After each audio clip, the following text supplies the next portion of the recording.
And when Ahab reported to Isabel all that Eliyahu had done, also how he slew all the prophets with the sword,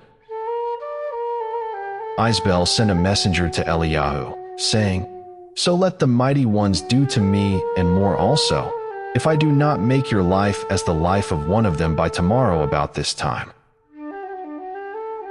And he feared and rose up and ran for his life and went to Beersheba, which belongs to Yehudah, and left his servant there. But he himself went a day's journey into the wilderness and came and sat down under a broom tree and prayed that he might die, and said, "It is enough. Now, Yahweh, take my life, for I am no better than my fathers." And he lay and slept under a broom tree, and see, a messenger touched him and said to him, "Rise, eat." And he looked and saw by his head a cake baked on coals and a jar of water. So he ate and drank and turned and lay down. And the messenger of Yahweh came back the second time and touched him and said, "Rise, eat, for the journey is too much for you."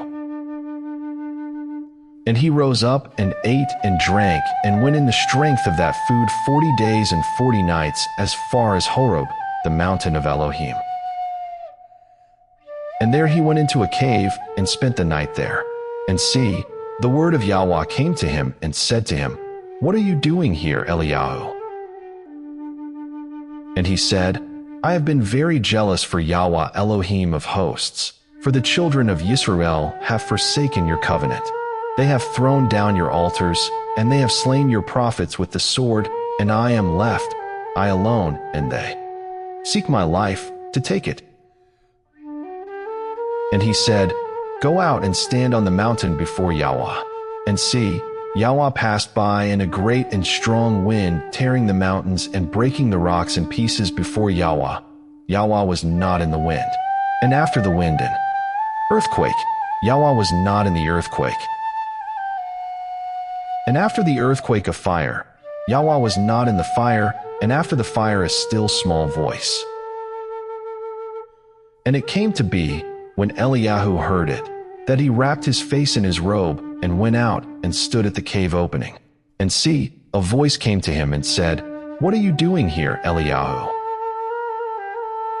And he said, "I have been very jealous for Yahweh Elohim of hosts, for the children of Yisrael have forsaken your covenant.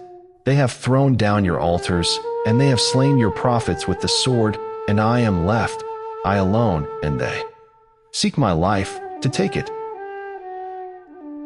And Yahweh said to him, "Go, return on your way to the wilderness of Damascus, and you shall go in and anoint Hazael as sovereign over Aram,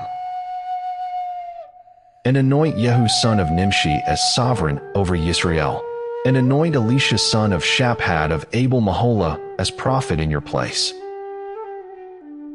And it shall be that whoever escapes the sword of Hazael, Jehu does kill, and whoever escapes from the sword of Jehu, Elisha does kill. And I shall leave 7,000 in Yisrael, all whose knees have not bowed to Baal, and every mouth that has not kissed him." And he went from there and found Elisha son of Shaphat, who was plowing with 12 yoke of oxen before him, and he was with the 12th. And Eliyahu passed by him and threw his robe on him.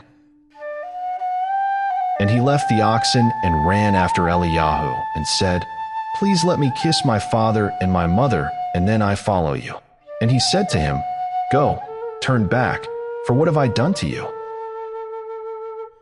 And he turned back from him and took a yoke of oxen and slaughtered them and cooked their flesh, using the implements of the oxen, and gave it to the people, and they ate. Then he rose up and followed Eliyahu and became his servant.